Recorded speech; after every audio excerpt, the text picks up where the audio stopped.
20% है, यानी संख्याओं में कम कौन है यहाँ पर? 20% वाले डचवासी, ये संख्याओं में सबसे कम है, लेकिन यही सबसे ज़्यादा पावरफुल हैं, इन्हीं के पास सबसे ज़्यादा शक्ति है। और कहने के लिए जो 80% है फ्रेंचवासी, इनके पास संख्या में भी ज़्यादा है, लेकिन ये फिर भी कमज़ोर हैं।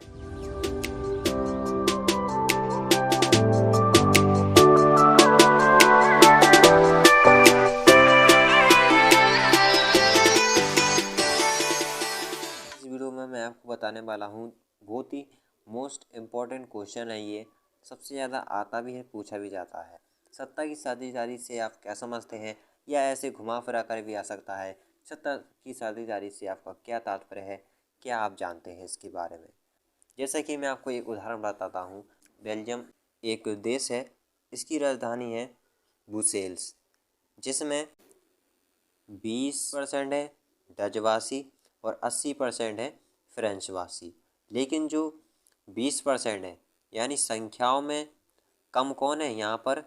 20% वाले डचवासी, ये संख्याओं में सबसे कम है, लेकिन यही सबसे ज़्यादा पावरफुल हैं, इन्हीं के पास सबसे ज़्यादा शक्ति है। और कहने के लिए जो 80% है फ्रेंचवासी, इनके पास संख्या में भी ज़्यादा है, लेकिन ये फिर भी कमज़ोर हैं। तो इसमें क्या है कि जो 20% है ना ये डचवासी, इनको अधिकार है, समान अधिकार है, समान अवसर है, इन्हीं को सबसे ज़्यादा मान्य दिया है ब्रुसेल्स में।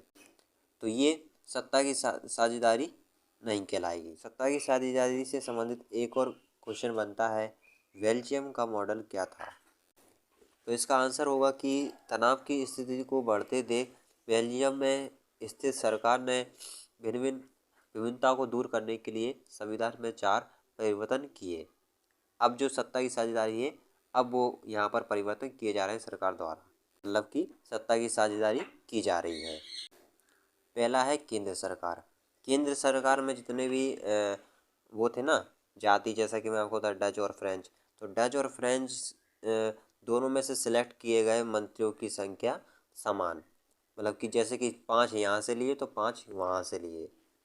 तो ये हमारी सत्ता की साझेदारी हुई, जो पहला इसमें परिवर्तन हुआ केंद्र सरकार में। दूसरा था केंद्र सरकार की शक्ति।